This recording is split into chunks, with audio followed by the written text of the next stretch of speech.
Mbok donga Yakub mbok waca ping 1000 gak iso. Mbok celaki ya ora iso. Culek.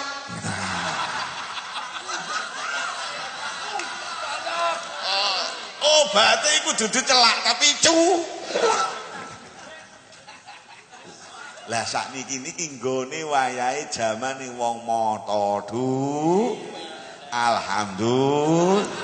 Arep kowe katut utawa kowe slamet bisa karepmu. Gitu. Anda punya pilihan. Ya, arep katut ya nah utawa pengen dadi wong napa? Nah, baju Nabi Yakub ini mampu membawa perubahan. Baju Nabi Yusuf mampu membawa perubahan. Oleh karena itu, setelah kita berpuasa, nantinya kita akan dijadikan oleh Allah bersusah-susah dulu, kemudian menjadi kayak Yusuf menjadi raja. Raja yang akan menata nafsu kita, mengendalikan nafsu kita. Dan kalau sudah kita bisa menata nafsu kita, kita menjadi hambanya Allah, bukan menjadi hambanya hawa nafsu, maka baju yang kita pakai, apapun yang kita pakai, berada di mana kita akan mampu membuat orang yang buta iso ndelok, wong sing lumpuh iso mlaku. Mergo sakniki ketoke akeh wong melek tapi jane napa? Buta. Akeh wong iso mlaku ning jane lumpuh.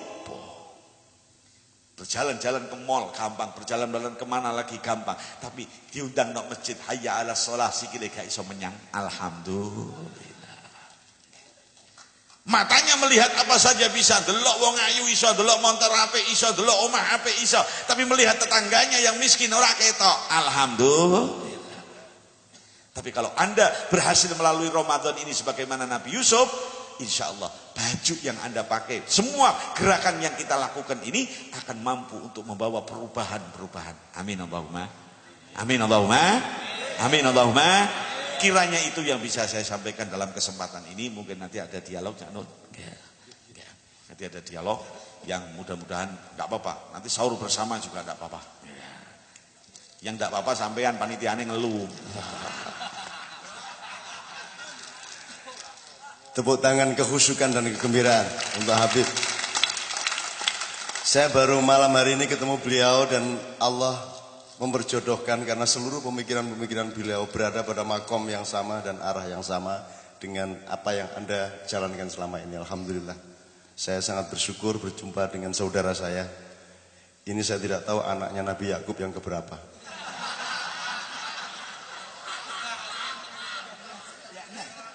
Saya ingin memberikan beberapa respon. Satu kita akan berikan kepada Mas Idris dan kita akan dialog. Tapi tolong saya diperkenankan oleh Mas Idris sama Habib untuk menyambung berdasarkan eskalasi pemikiran yang sudah mereka jalani bertahun-tahun ini.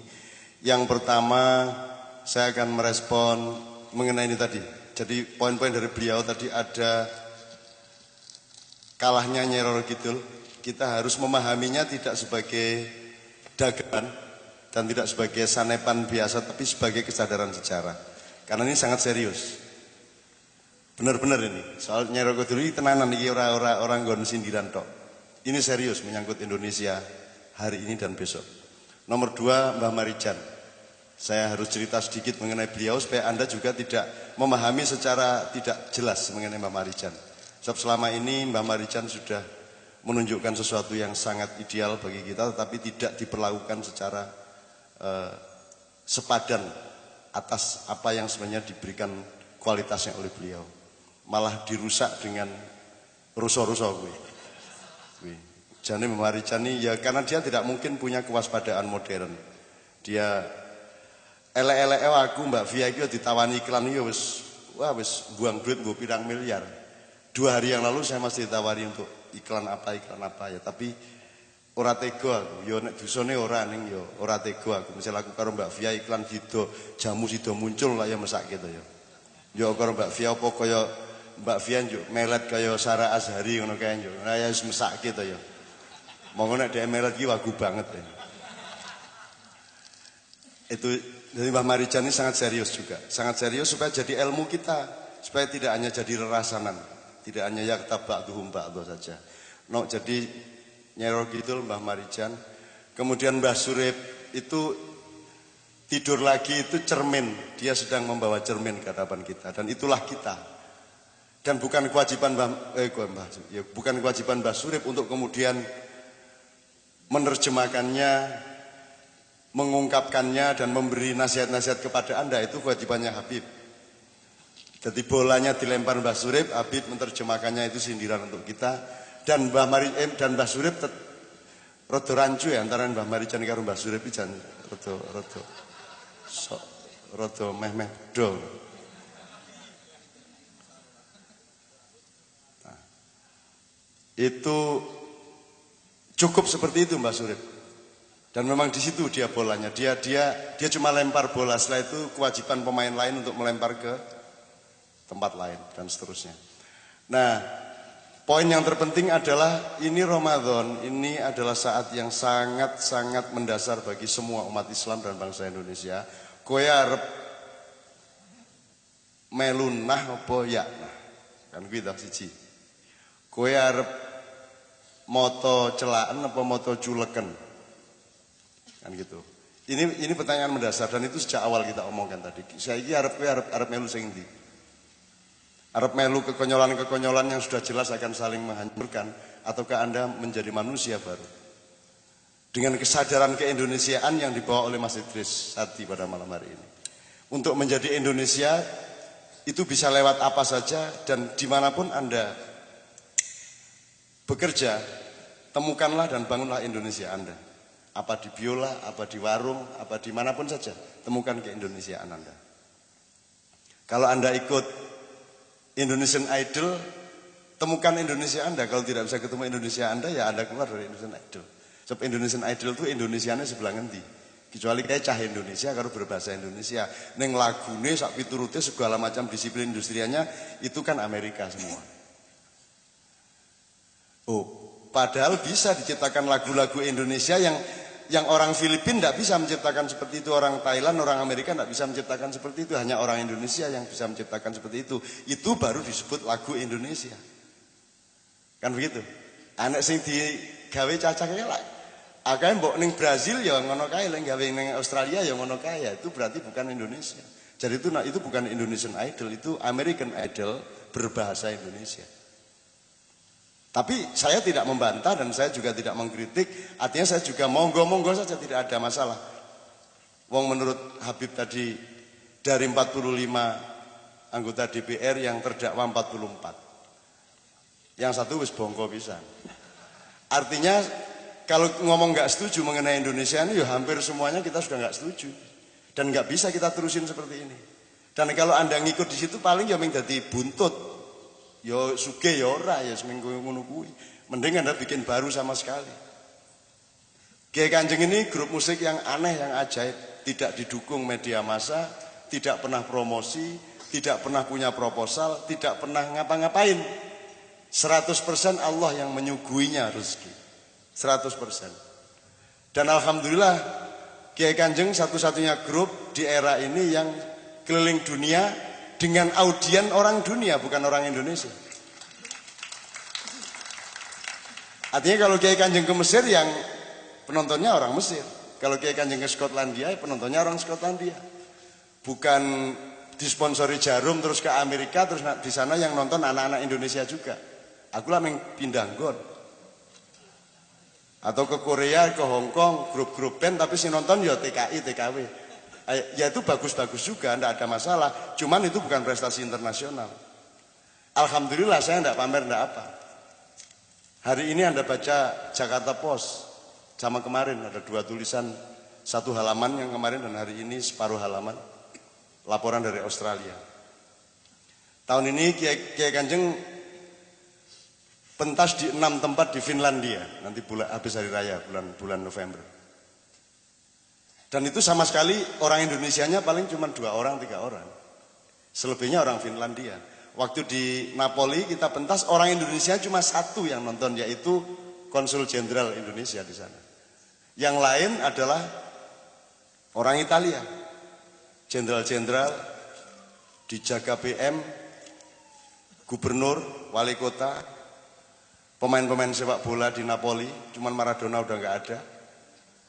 Dan mahasiswa-mahasiswa dan lain sebagainya, kaum intelektual termasuk sejumlah duta besar.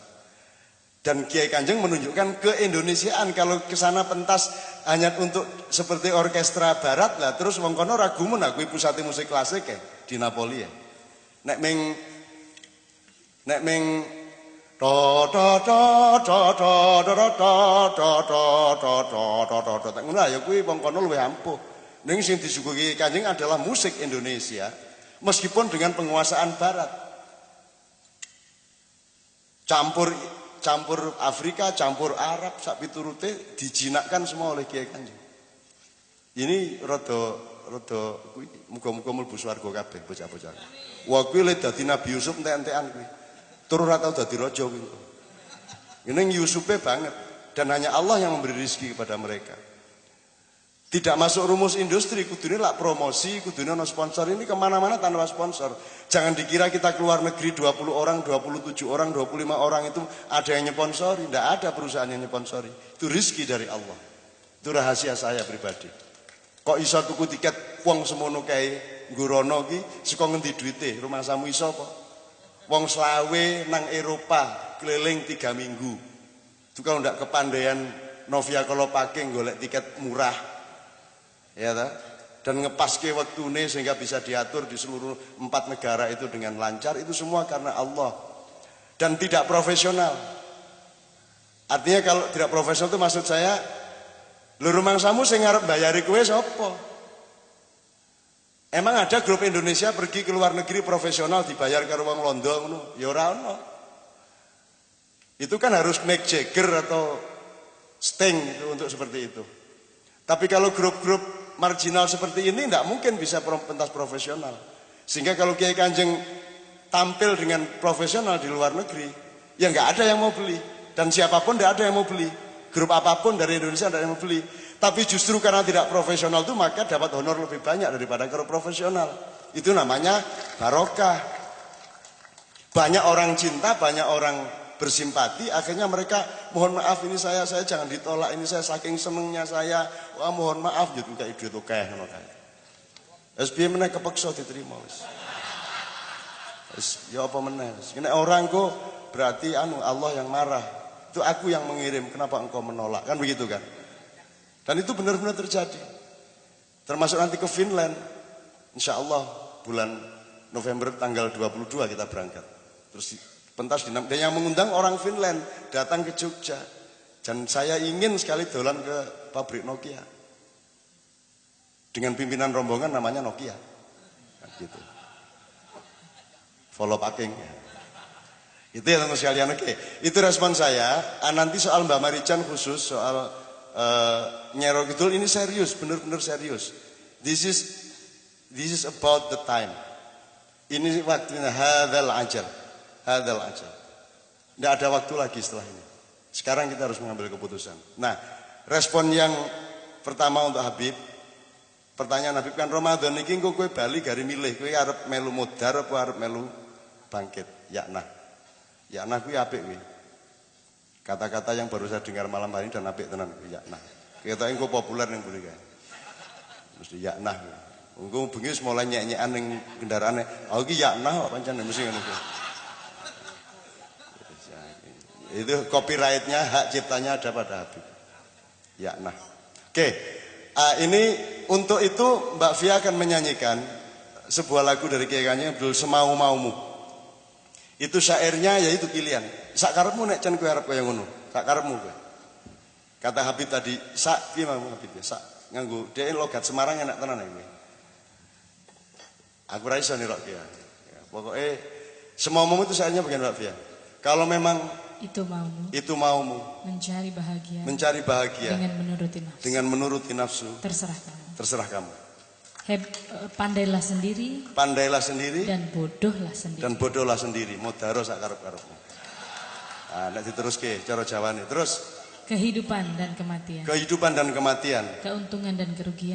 dan kerugian kau sendiri yang menentukan kamu sendiri yang menentukan sesudah Tuhan atau ke utara atau ke selatan, kegelapan atau cahaya. Kau sendiri yang mengambil keputusan. Tidak bisa dikonsumsi.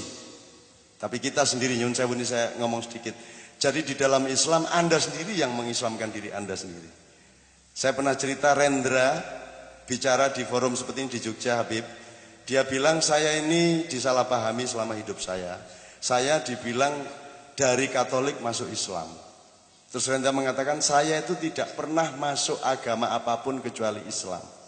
Loh, tapi kan dulu Mas Rendra kan dulu Katolik. Loh, saya waktu bayi dibaptis jadi Katolik. Tapi apa itu berarti saya mengambil keputusan untuk menjadi Katolik? Saya kan cuma dibaptis, lah aku ramu deng aku bayi. Njur bar kuwi jare aku wong Katolik, lah aku bingung dhewe. Suatu hari dia mengalami Yusuf itu tadi, kan kayak ya Yusuf kayak. Ning nggon lelananging jagat kayak Yusuf kayak ganteng. Nah terus dia akhirnya mengambil keputusan untuk menjadi Islam dan dia mengatakan tidak ada orang yang bisa mengislamkan kamu, hanya dirimu sendiri yang bisa mengislamkan. Karena engkau sendiri juga yang akan bertanggung jawab pada Allah. Engkau tidak akan bisa ditolong oleh siapapun dan tidak bisa menolong siapapun. Tidak juga ayah ibumu, tidak juga anak istrimu. Engkau bertanggung jawab masing-masing. Jadi tidak ada orang yang bisa diislamkan oleh siapapun. Hanya disaksikan dan diantarkan, ditemani. Tapi keputusan dan segala resikonya diambil oleh masing-masing. Jadi tidak ada baptis, tidak ada beat. Nek saya di beat oleh Yai Budi, saya misalnya diislamkan Yai Budi dan saya di beat. Apa maknanya? Apa kalau saya mencuri dia ikut tanggung jawab? Kan tidak.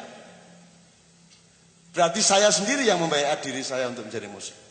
Itulah bedanya Islam dengan yang disebut kepercayaan-kepercayaan atau agama-agama yang lain.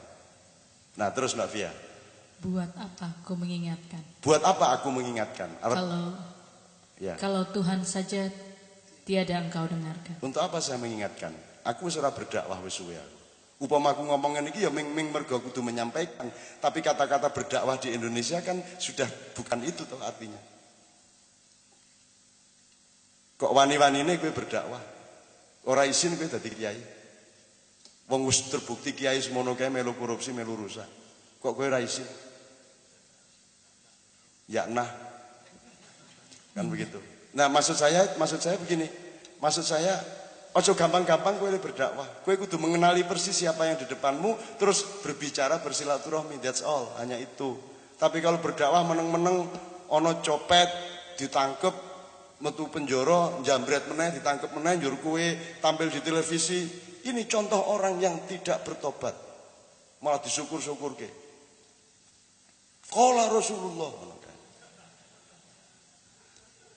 Lu masa saya untuk nyuruh bersabar saja perlu dakwah? Masa orang itu untuk sabar saja perlu kiai?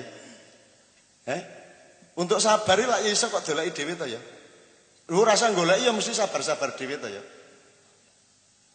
Lho lek kowe kabeh ahli kesabaran to mbangane aku mbangane Yai Budi.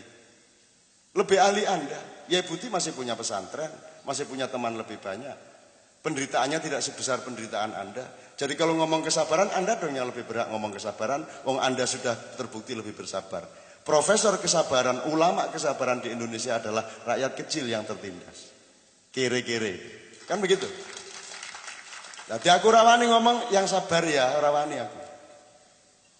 Wong saya hidupnya belum tentu lebih menderita dari Anda, kan gitu.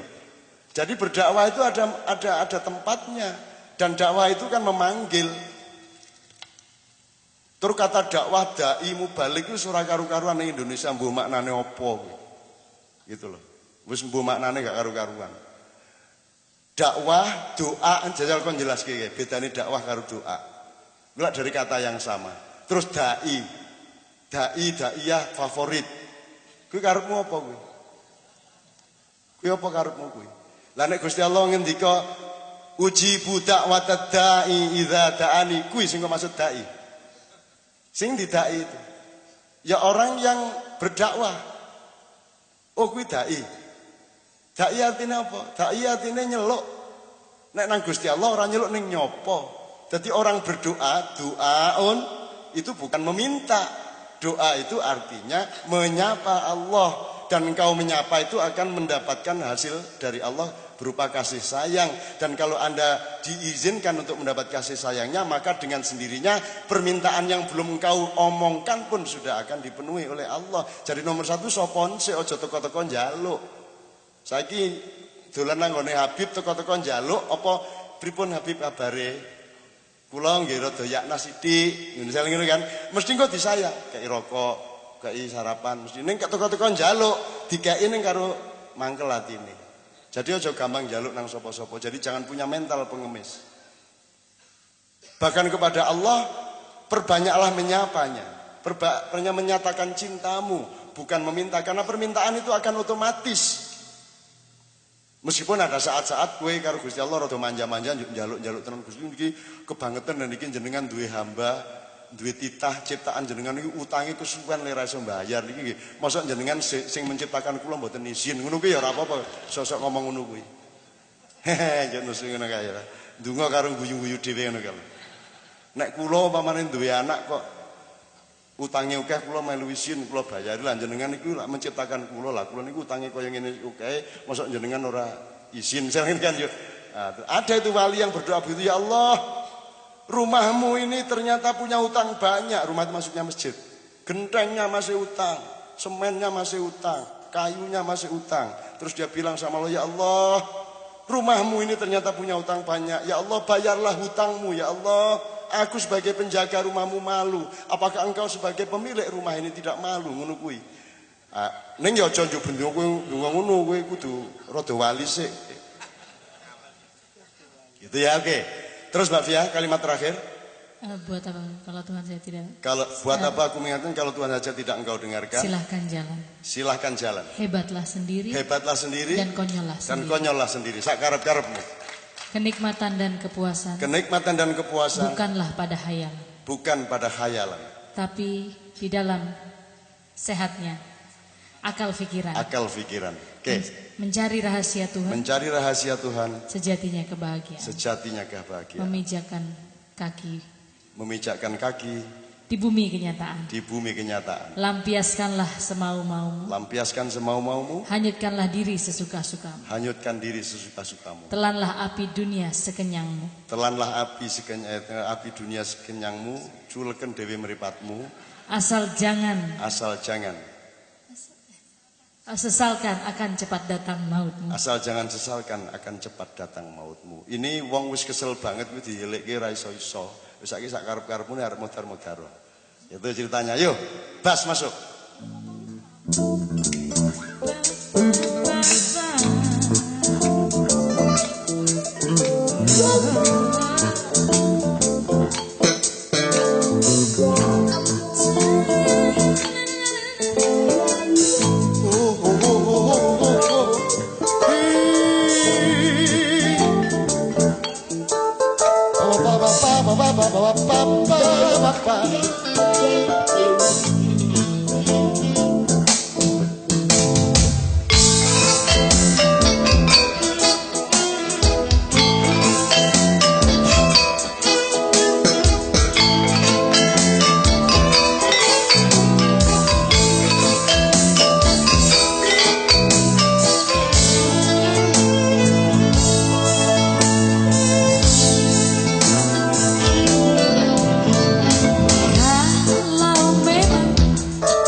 sesalkan akan cepat datang mautmu. Kalau memang itu mau, Kalau memang itu maumu, kalau memang itu mau. kalau memang itu maumu. Masih. Ini sebuah pola aransemen yang tersendiri. Jadi Kiai Kanjeng ini menggarap semua alat sapaan kepada berbagai macam jenis manusia, kebudayaan dan bangsa yang berbeda-beda. Mohon doa supaya teman-teman ini kuat karena usia juga sudah semakin tua dan kepikunan juga sudah mulai melanda. Dan tidak bisa ada regenerasi kecuali Allah menghendaki. Nah, saya akan berikan waktu untuk dialog. Kalau Mas Idris akan lebih dahulu mengumumkan beberapa hal, saya akan persilakan. Tapi perkenankan saya memenuhi janji dulu singkat saja mengenai Mbah Marijan sama Nyai Roro Kidul. Nyai Roro Kidul dulu, jadi memang Ustadz Ba'da tsunami itu kan 26 Desember. Gempa itu kan pernyataan Allah wa'agi dukaida. Semua orang sibuk dengan Gunung Merapi. Dan Sri Sultan sendiri menyatakan Gunung Merapi akan meletus 10 hari lagi. Sehingga semua tim SAR dan lain sebagainya dikerahkan ke daerah utara. Allah menyatakan wa'agi dukaida. Kowe rasa aran-aran, rasa bagusi. Sak karep-karepku. Leku ngekei pipiling nang kowe, pepiling peringatan kepada Anda semua, kepada kamu semua. Intinya begini. Pusat gempa itu di Imogiri, Habib. Di sana ada makam Raja-Raja Mataram. Dan itu retak-retak, sehingga sekarang tidak bisa kita rekreasi ke Imogiri, ke makam itu. Jadi kalau pakai istilahnya Habib Umar, itu memang era berakhirnya kekuasaan Nyai Roro Kidul. Karena kerajaan dan raja-raja yang berkoalisi dengan spiritualitas Nyai Roro Kidul itu adalah Raja-Raja Mataram. Dan ini sudah berakhir. Sudah 500 tahun sesudah Mojopahit hancur. Sekarang kita harus kembali kepada zaman baru. Sekarang akan muncul Demak yang baru. Kerajaan Islam yang egaliter, yang maritim. Tentu saja bukan Indonesia akan menjadi kerajaan Islam, tidak. Tapi berwatak seperti itu. Karena dulu kan ceritanya Mataram itu lahirnya karena gembelengan nih rojo-rojo Islam ini. Sudah bagus-bagus bikin Demak, tapi kurang istiqomah, setelah itu jadi Pajang. Dan pada saat Sultan Hadiwijaya ini kurang serius juga memerintah. Dan tidak bisa mengatasi pertentangan antara Sunni dengan Syiah pada waktu itu. Dia bertengkar dengan Aryo Jipang atau Aryo Penangsang. Aryo Jipang itu seorang Syi'i, muridnya Sunan Kudus. Kalau Mas Karebet atau Hadiwijaya itu muridnya Sunan Kalijogo. Artinya dari zaman itu sudah ada pertentangan antara Sunni dengan Syiah, ada pertentangan antara Islam dengan Kejawen, dan ada pertentangan antar etnik maupun kelas, seperti yang terjadi pada Indonesia sekarang. Itu tidak bisa diatasi sampai meninggalnya Sunan Kudus dan Sunan Kalijogo. Sehingga yang terjadi kemudian adalah peralihan yang aneh dari dari Pajang ke Mataram. Anaknya Sultan Hadiwijaya yang namanya Pangeran Benowo tidak tahan melihat konflik politik yang multipolarisasi itu. Sehingga dia kemudian memilih untuk melakukan gerakan kultural. Beliau bikin pesantren di daerah Banjarnegara, Banyumas. Sehingga kerajaan kemudian beralih ke Mataram, loncat secara keningratan dari turunan Mojopahit Demak menuju garis yang lain sama sekali, yaitu Ki Gede Pemanahan dan Panembahan Senopati, atas strategi luar biasa dari politisi yang bernama Ki Mondoroko atau Ki Jurumartani. Nah, apa bedanya Demak, Pajang dengan Mataram? Bedanya adalah selama kerajaan Demak dan Pajang, setting atau kekuatan atau koalisi spiritualnya adalah dengan para wali. Tapi begitu Mataram berdiri, kekuatan dan wibawa para wali digantikan oleh mistik atau khayal atau bid'ah yang namanya Nyai Roro Kidul. Dan kemudian itu berlangsung meskipun coba disembuhkan oleh Sultan Agung, tapi tetap saja Nyai Roro Kidul berkuasa sebagai mitologi, dan itu berlangsung sampai Indonesia merdeka, sampai zaman Soeharto. Tetap Nyai Roro Kidul yang menjadi acuan. Kalau dulu itu Jawa Islam, zaman Demak, Jawa Mataram itu kan Jawa lah, ning lah Islam. Nah mulai Mataram nganti Pak Harto kuwi Islam Jawa. Ya pancen wong Islam ning Jawa. Jadi Jawanya lebih dominan daripada Islamnya. Soeharto berakhir, kita tidak punya pedoman. Kita masuk ke reformasi dan kita tidak punya pilihan apa-apa kecuali mengembangkan nafsu yang tertahan selama 32 tahun. Akhirnya begitu reformasi terjadi, yang berlangsung adalah Soeharto melampiaskan diri. Semua menjadi Soeharto, semua menjadi koruptor, semua menjadi ya. Nahnya itu huruf N-nya itu N Semarang, bukan N Jogja. Jogja ya nah, kita ya nah. Nah itu irunge melu orang mengcang kemedok. Ya nah, gitu. Aku ngomong Semarang sing iso. Nah, gempa kemarin menunjukkan berakhirnya era Nyai Roro Kidul. Ya tentu saja kita bukan tahu segala sesuatu, tetapi kita tetap harus punya hisab terhadap zaman. Kita harus punya muhasabah terhadap apa yang terjadi di dalam sejarah kita. Maka seluruh gerakan kayak Gambang Syafaat, Mocopat Syafaat, Kenduri Cinta, Padang Bulan, dan lain sebagainya, Paparandang Ate, Talika Asih di berbagai tempat, kita puncai dengan rokaat terakhir di Surabaya yang namanya Bang Bang Wetan. Bang Bang Wetan sudah berlangsung 1 kali dan seperti ini lumayan solid. Yang kedua nanti bulan Oktober tanggal 6. Bang Bang Wetan itu memakai idiom dari wayang karena sekarang ini lingsir wengi, pepeteng, bebendu, beboyo, memolo, memuncak sekarang ini, sehingga kita menunggu datangnya semburat merah di timur, tanda lahirnya matahari yang baru. Itu istilahnya dalam wayang Bang Bang Wetan, abang-abang seko wetan. Wetan ini tidak harus Surabaya maksudnya. Tidak harus Jawa Timur maksudnya. Wetan itu artinya wis to diapa-apake, lahire apa wae iki ning wetan. Seko wetan ku ngulon njur kiamat. Lah nek kowe sekarang yang terjadi adalah matahari lahir dari barat. Terbit di barat. Apa maksudnya? Cara berpikir Anda dilahirkan oleh kebudayaan barat, oleh cara berpikir barat, oleh filosofi barat. Sedangkan Anda tahu semua ilmu pengetahuan dari kimia, kedokteran, musik, semua lahirnya di timur. Minal Masjidil Haram, minal Masjidil Aqsa, alladzi barokna haulahu linuriyahu min ayatina. Jadi kita akan kembali ke timur. Semua ilmu-ilmu barat akan belajar ke timur.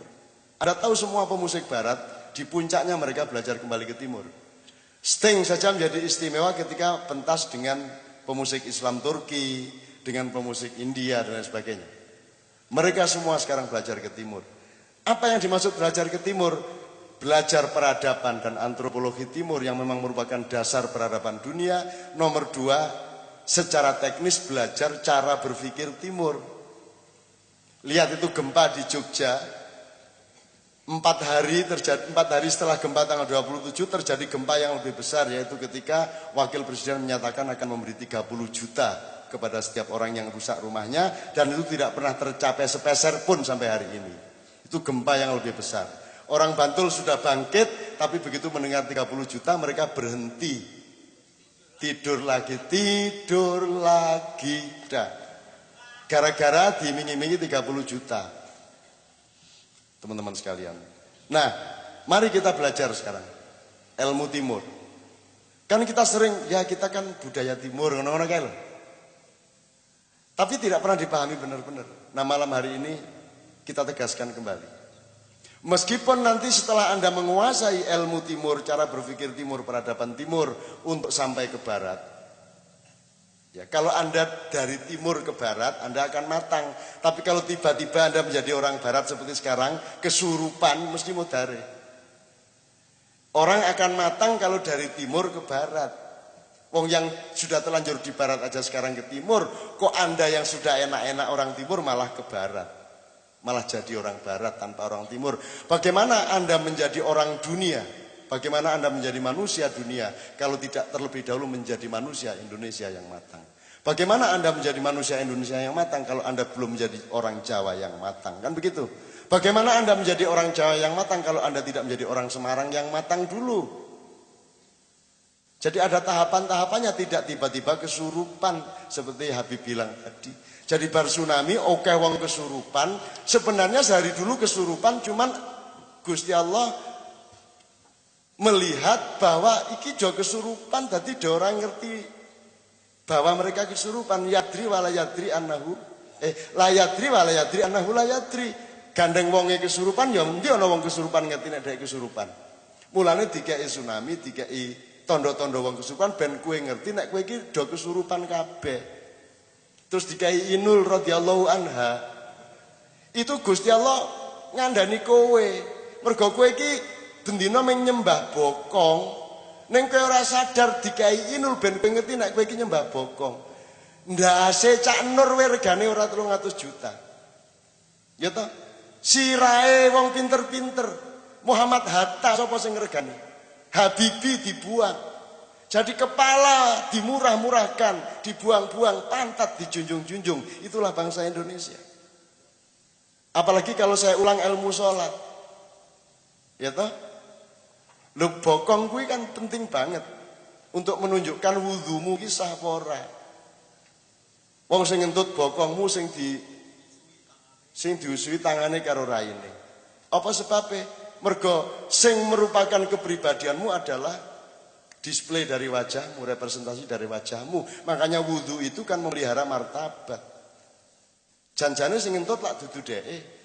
Sing ngentut ora dicawi itu. Dut nunjuk wudune lak sendure to. Apa sebabnya? Karena manusia terletak di wajahnya, tidak di pantatnya. Lah kok kowe iki tuku tiket dinggo dibokongi, kowe lak sak rendah-rendahe wong. Anda tidak ada gunanya sujud. Karena sujud itu menunjukkan betapa orang yang salah langkah itu pantatnya akan tertinggi tempatnya dalam hidupnya dan wajahnya akan paling rendah. Lah ngene ta nek sujud. Kiraine iki lah kowe iki wis dadi ngono kuwi. Dieleki karo Gusti Allah dengan didatangkan Inul. Jadi Inul itu bener radhiyallahu anha. Kae ora mudeng kok kae. Saya salah apa ngono kae. Ora mudeng dhek arep ngopo. Dadi engko nek arep dibuang nang neraka dhek bingung, lho kula niki salah napa. Ngono iku malaikate yo mesake yo sapa mlebu swarga kono. Bingung kok dhek. Gitu teman sekalian.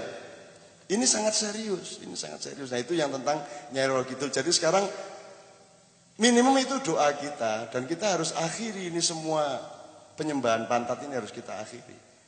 Tapi kita kembali ke wajah kita. Siapakah wajah kita? Keindonesiaan kita. Kan kalau Anda mengingat Yai Budi misalnya. Oh Yai Budi sing ndi sing dieling-eling apa nih? Oh sedekah. Sing dieling-eling ki wajahnya apa pantatnya? Wajahnya. Misalnya Yai Budi diwawancarai Suara Merdeka sing difoto apa nih? Apa no wawancara close up ngono sing difoto bokonge ngono. Nah, gitu. Nek gawe KTP yang difoto apanya? Wajahnya. Ini ilmu sederhana. Tapi orang tidak pernah paham. Nah, mudah-mudahan dengan doa kita, dengan gerakan-gerakan yang kita puncai di Bambang Wetan Surabaya, itu akan muncul betul manusia Indonesia yang siap menjadi pemimpin esok pagi. Amin. Dengan nyanyi Indonesia Pusaka, ya nanti Indonesia, gitu ya nanti oke. Mbah Marijan, 1 jam setelah BMG menyatakan Gunung Merapi status siaga, turun dari awas ya. Justru ketika dinyatakan siaga maka muncul asap. Wedhus gembel itu. Wedul gembes. Dan Mbak Marijan ketika itu tidur-tiduran di masjid. Habib. Terus digugah karo anake karo tangga-tanggane, "Mbah, niki wedhus gembele pun tekan mriku lho, niki monggo melayu mawon ngungsi." Mbak Marijan karo kaya Yai Budi nek usap-usap meneh ya sedekah ngono kae. Mbak Marijan yang ngene ayo ben kae sing duwe karep arep ngopo meneh kae lek ana sing duwe ya ben wae kene manut wae dari Mbak Marijan. Aning kan semua sudah pada takut sehingga Mbak Marijan dipaksa untuk bangun, terus Mbak Marijan keluar dari masjid di depan rumahnya dan wedhus gembel asap panas dari Merapi itu sekitar sudah 200 meter dari situ. Terus Mbak Marijan kuwi kanca atau kekancan karo Merapi lak wis friend to ket biyen deh. Iya, dengan alam Mbak Marijan itu ilmunya ilmu hayat, bukan ilmu madrasah. Ilmu hayat. Ingat ya, ilmu kauripan, ilmu kehidupan. Wong sing duwe ilmu sekolahan kudu sinau nang wong sing duwe ilmu kauripan. Wong sing duwe ilmu kauripan ya kudu ngrungok-ngrungokke wong sing duwe ilmu sekolahan. Makanya Mbah Marijan sangat rasional ketika ditanya, "Mbah Marijan kok ndak ngungsi?" Nanti penduduk pada ngikut Mbah Marijan loh. Mbah Marijan jawab, "Kula niku mboten nglarang sinten-sinten ngungsi, kula niku malah ngelekke kono do ngungsi. Rasah manut aku iki wong bodho. Kowe manut wong pinter kae sing ngongkon kowe ngungsi, sapa ngerti sing pinter kae bener." Coba pahami lagi nanti di rumah. Aku wong bodoh, pemerintah kae pinter. Aku wong bodoh orang ngekon ngungsi, sing pinter ngongkon ngungsi. Terus Mbak Marijan ngendika, sapa ngerti sing pinter kuwi sing bener. Sekarang terbukti yang mana? Sing bener ki wong pinter apa wong bodoh? Jadi orang bodoh bisa lebih pinter daripada orang bisa lebih pinter bisa lebih bener daripada orang pinter, kan gitu. Jadi Mbak Marijan begitu. Kalau dia di Mbah Marijan sakti lho, sapa sing sakti? Aku ki wong bodoh, aku ora ngerti kabeh ki sak karepe sing duwe. Jadi ketika asap itu sudah 200 meter, wong gandeng Mbah Marijan iki wis apal karo dulur-dulure kuwi. Mbah Marijan yo, piye kabare? Assalamualaikum. Assalamualaikum. Assalamualaikum. Allahu Akbar. Allahu Akbar. Allahu Akbar ping 3. Njur asepe leren. Mulek-mulek dhewe kae njuk menggok rono. Njur nggone Mbah Marijan ora dikenani asap, kiwa tengene kena. Bar ngliwati nggone Marijan lagi ngumpul meneh asepe. Jadi ana keluwean sing tidak kena asap itu di tempat Mbah Marijan. Ini kalau kita tidak hati-hati kita akan menyangka Mbah Marijan orang yang sakti mandraguna. Dan kalau Anda tanya sama Mbah Marijan kok sakti tenan? Mbah Marijan guyu lah sing sekti ki sapa? Aku ki ya ora mudeng kok leren iki ngopo aku ora mudeng. Kuwi lak sak kersa-kersane sak karep-karepe sing duwe. Sekarang saya mendapat SMS dari Sidoarjo meminta supaya Mbah Marijan datang ke Sidoarjo untuk membuntu lumpur. Demi Allah ini. Dan terus kok Mbah Marijan sih ya, karena semua sudah mandek ini. Teknologi tidak mampu, dukun-dukun sudah ratusan kumpul di sana tidak mampu. Siapa tahu Mbah Marijan bisa. Aku terus tak kei nomor telepon, iki teleponan lewat kene engko iso sambungna Mbah Marijan. Kowe mesti mung diguyu karo Mbah Marijan. Mboten saged kula, ngendhek napa-napa mboten saged. Yang terjadi bukan Mbah Marijan mampu menghentikan asap. Yang terjadi adalah Mbah Marijan orang bersih hatinya, oleh Allah disayang, sehingga pada momentum itu tidak dikenai oleh asap dari Gunung Merapi. Nanti sore kalau dia mungguh, kalau dia riak, dia kabur, mungkin Allah tidak mengizinkan lagi perlindungan itu. Jadi sekali lagi, la haula wala quwata illa billah, tidak ada orang sakti. Makanya kita sayang-sayang Mbah Marijan ini jangan diuwas-wisu-wisu durinas. Nanti dia ikut kesurupan. Kayak wong ampuh kayak istiqomah ora kesurupan. Wani ngendika nek sultan ki ya kaping 9 sing kaping 10 nika lak gubernur. Ngono ki nek jaman biyen wis dipateni kuwi. Wani ngomong ngono kuwi dan itu orang istiqomah. Kawula abdi dalem keraton gajinya 10.000 sebulan.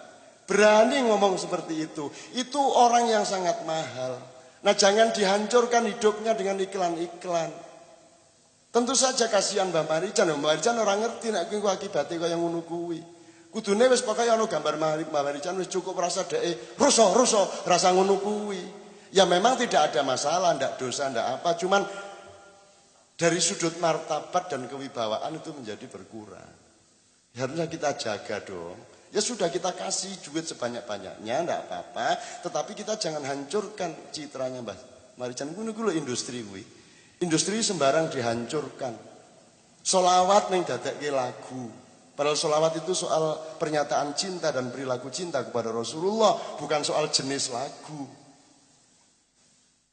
Ya Thaibah itu kalau orang kecil di Solo, di Martapura, nak wis ya Thaibah, lah nangis atine iki.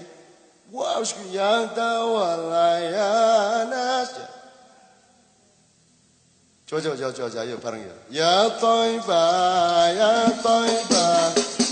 tawallayanas sakadalik wal hawa ladana wal hawa ladana ya Thaibah wa tawallayanas sakadalik wal hawa ladana. Satu kali refren. سيدي يا أبا بكر حبكم في القيامة ذخر يا عمر افديه بعمري وكذا سيدي عثمان سيدي عثمان يا طيبة يا طيبة يا نور سكنانك والهوى نادانا والهوى نادانا. Itu untuk orang kecil yang utangnya banyak, yang hidupnya susah. Itu ada katarsis, ada pelepasan kekesalan hati dengan selawatan seperti itu ada penyegaran kembali. Itu menjadi sakral, itu merupakan simbol cintanya kepada Allah dan kepada Rasulullah. Sak kalimate, sak lagune iki wis begitu nana iku dadi religius sekali. Dirusak kuwi karo TV, karo perusahaan. Bang Toyib, lah asu to kuwi. Kene iki wis ora duwe apa-apa mung garing duwe lagu selawat kuwi dirusak. Apa orang-orang modern ini kurang kreativitas untuk bikin lagu apa? Mbok bikin lagu sendiri gitu loh. Kowe iki wis sugih, wis kuwasa, milike wong cilik isih kok colong kuwi. Kowe asu ning asu kowe. Kalbul kilab. Laknatullah alaihim. Nesu tenanan. Serius. Itu kekayaan orang kecil. Gitu aja masih dirusak coba. Ini serius. Anda ini ditindas habis oleh industri.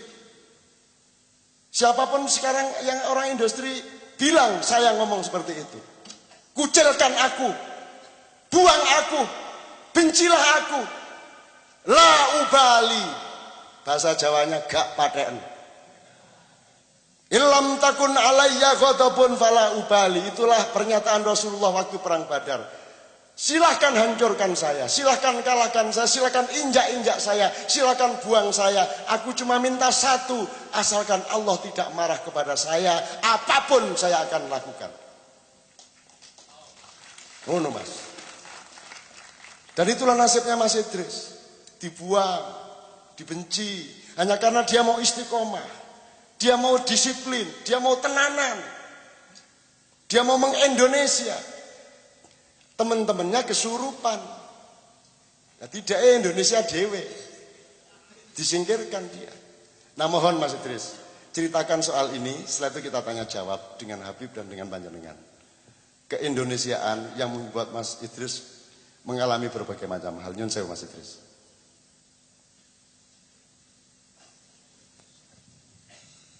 Begitu besar nikmat Allah, saya kayaknya nggak mampu lagi bicara cerita tentang apa segala kebesaran nikmat Allah yang saya terasakan di negeri ini. Betul, saya nggak mampu.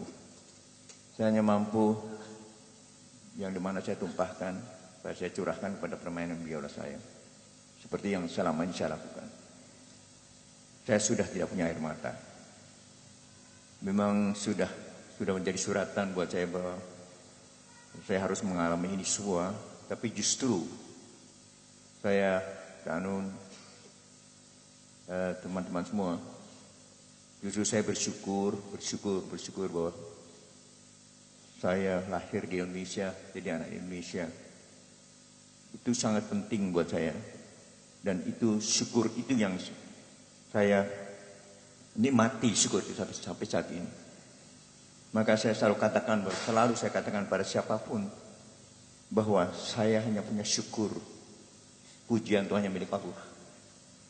Tolong ingat itu. Pujian Tuhan yang milik Allah. Kita cuma punya syukur. Karena sudah menjadi kehidupan saya bahwa saya hanya punya milik syukur. Makanya ada bahwa saya berhutang terus.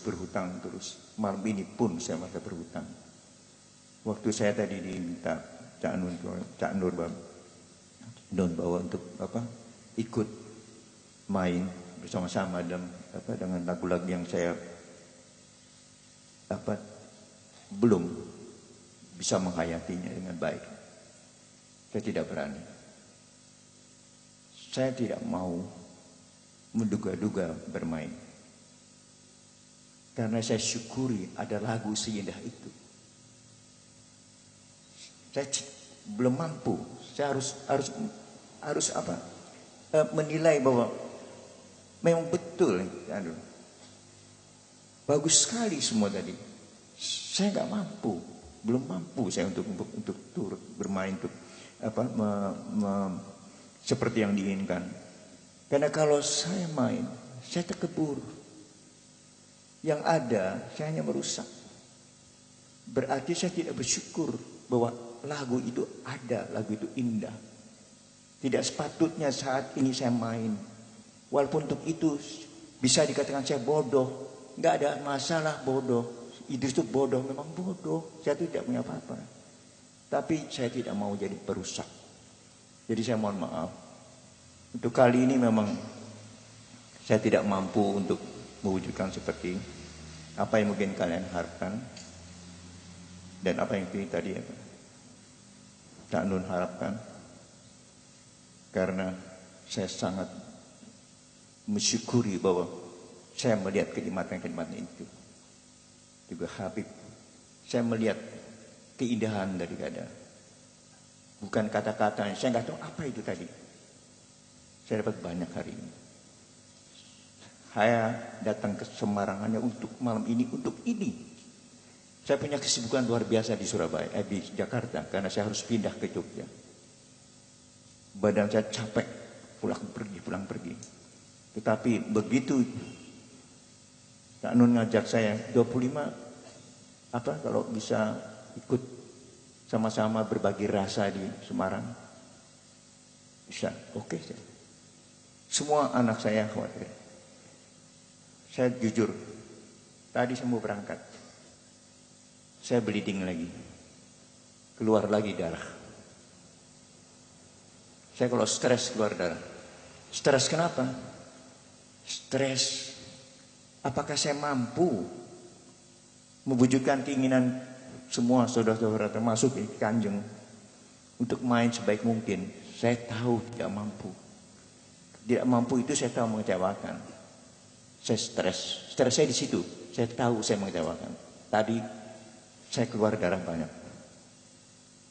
Tapi lihat, saya tegar.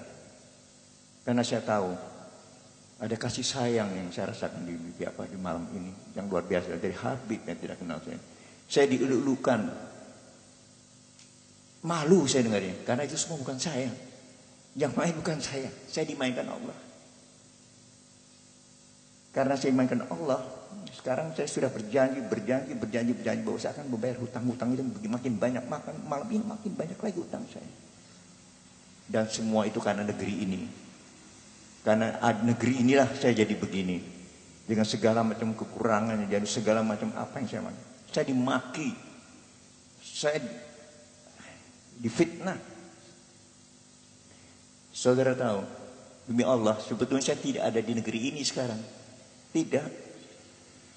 Tapi saya sejak tahun 55 saya tetap kembali negeri ini.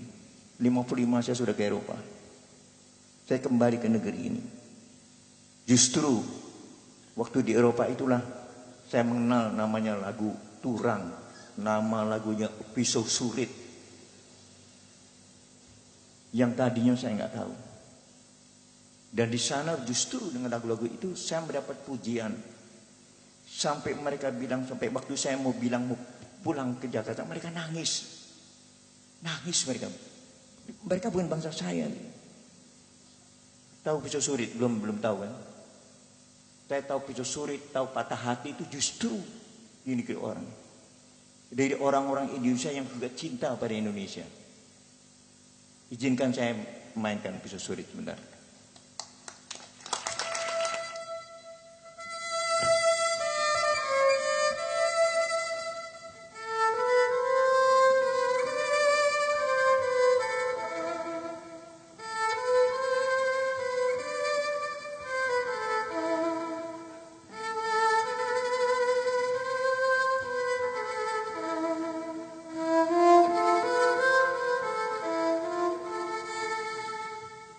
Akan begini kalau dimainkan juga oleh semua orang, termasuk orang barat.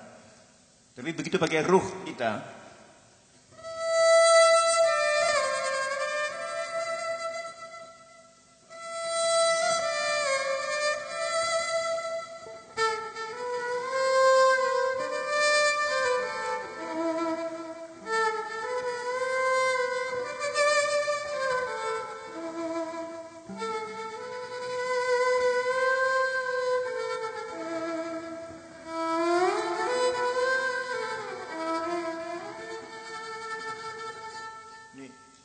ini seperti ini.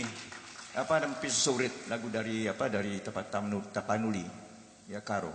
Ya, ini satu contoh. Saya kira waktu pendek, ya.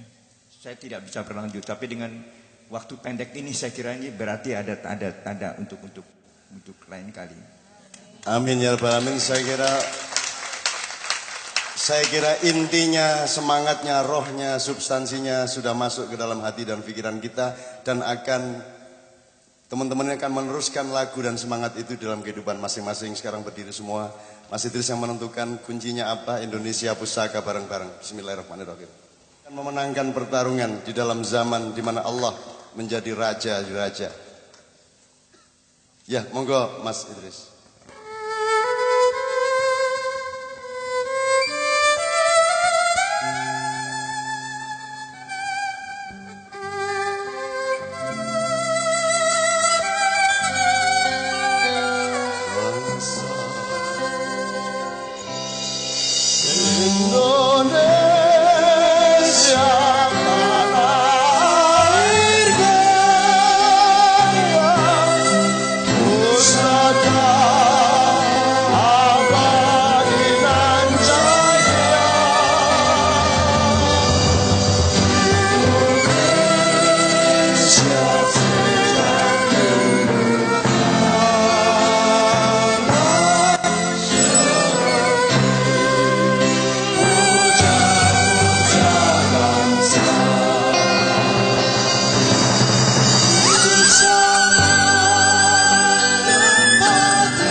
Allahu Akbar, Masya Allah. Ya Allah, jadikanlah hamba-hambamu yang berkumpul dengan ikhlas pada malam hari ini menjadi bagian dari matahari yang akan terbit untuk Republik Indonesia. Mulailah belajar untuk hidup yang mulailah belajar untuk memimpin lingkunganmu, mulai belajar untuk memimpin keluargamu, dan mulailah siap-siap untuk memimpin Republik yang sedang hancur-hancurnya, tapi akan dibangkitkan oleh Allah Subhanahu wa taala. Kita doakan bersama dipimpin oleh Kiai Budi Harjono. Allahumma salli ala Sayyidina Muhammad Sayyidil awalin wal akhirin wa sallim wa radiyallahu tabaraka wa ta'ala an kulli sahabati rasulillahi ajma'in. Alhamdulillahi rabbil alamin hamdan na'imin hamdan syakirin hamdan yuafi ni'amahu wa yukafi'u mazidah. Ya Rabbana lakal hamdu كما ينبغي لجلال وجهك الكريم وعظيم سلطانك. ربنا تقبل منا صلاتنا وصيامنا وقيامنا برحمتك يا أرحم الراحمين. ربنا تقبل منا إنك أنت السميع العليم وتب علينا يا مولانا إنك أنت التواب الرحيم. واهدني واهدنا ووفقنا إلى الحق وإلى طريق مستقيم. Lahir batine sedaya ingkang rawuh kanthi manah ingkang sae lan suci. Ya Allah Gusti sedaya ingkang rawuh nyuwun saged langgeng emot panjenengan kados dene panjenengan tansah emot dhateng kita sami. Amma yasifun wa salamun alal mursalin walhamdulillahi rabbil alamin. Yang akan mengiringi Anda semua memperbarui persaudaraan dan 25 libur ya? Libur ya? 12 Oktober. 12 Oktober. Teman-teman pengalat berkah minta persaudaraan yang baru dan mudah-mudahan mendapat getaran dari Mas Idris sama dari Habib. Pak Yai Budi saya mohon menemani tapi diatur sambil saya sama teman Kiai Kanjeng akan mengiringnya dengan himne Yusuf yang bisa keluar dari sumur. Mudah-mudahan kita keluar dari sumur dan Allah akan memulai perjuangan Anda semua untuk Indonesia yang baik. Saya mohon untuk di sing salaman waktu maju supaya tidak. Atau Mas Idris lenggah kemauan Mas Idris. Mas Idris lenggah kemauan.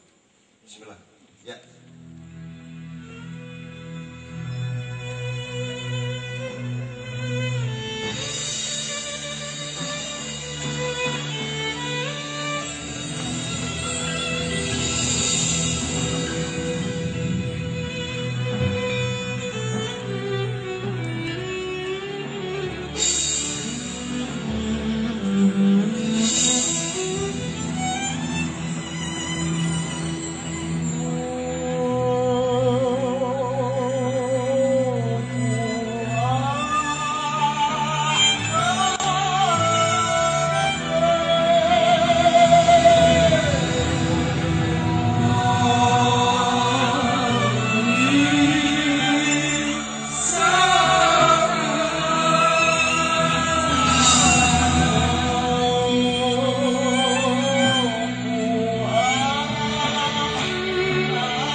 sudah bisa mencari